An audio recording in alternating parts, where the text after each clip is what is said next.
ఇచ్చేవాడు కానే కాదు.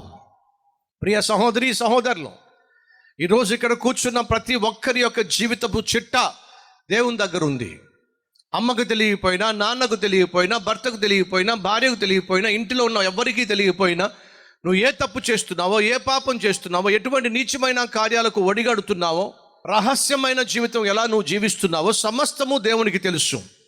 తెలిసిన దేవుడు నిన్ను శిక్షించే ముందు సాధారణంగా నీ తప్పు ఒప్పుకోవడానికి నీకు ఒక అవకాశం ఇస్తాడు అనేది వాస్తవం. ఆనాడు కయ్యనుకు దేవుడు అవకాశం ఇచ్చాడు, కానీ కయ్యేనో సద్వినియోగపరచుకోవాలా.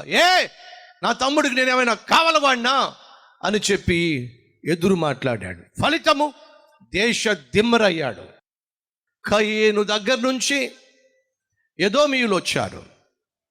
సహోదరి సహోదరులు, ఎదోము ఒక దేశంగా ఏర్పడింది. కానీ గమనించండి, కాలక్రమేణా ఎదోము నాశనం అయిపోయింది. ఓబద్య గ్రంథంలో 1వ అధ్యాయంలో 11వ వచనంలో మనం చూస్తాం, ఎదోము నువ్వు నిత్యము నాశనం అయిపోతావు. ఎందుకని? దేవుని మదిలో కయ్యని యొక్క జ్ఞాపకాలు బహు చేదు జ్ఞాపకం.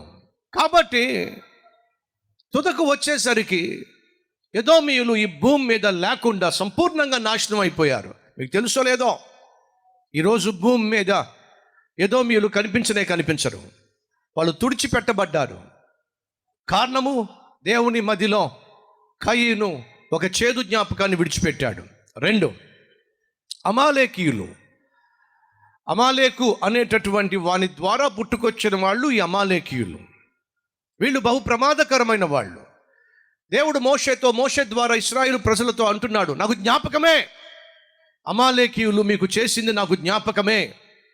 ఏమిటా జ్ఞాపకం? వాళ్ళు దుష్టులు, వాళ్ళు దుర్మార్గులు, వాళ్ళు నీచులు, వారు భయంకరులు. వారు బ్రతికి ఉన్నంత కాలము మీకు శాంతి సమాధానము ఉండదు. కాబట్టి వాళ్ళని చంపేసేయండి. అది ఆ రోజు దేవుడు ఇచ్చినటువంటి శాసనము. దేవుని మదిలో ఓ చెడు జ్ఞాపకాన్ని మిగిల్చాడు అమాలేకు. ప్రియ సహోదరి సహోదరులు, మన జీవిత ప్రయాణంలో అనేక మందిని కలుస్తూ ఉంటాం, అనేక మందితో మాట్లాడుతూ ఉంటాం, అనేక మందితో మన జీవితంలో అనేక వ్యవహారాలు నడిపిస్తూ ఉంటాం.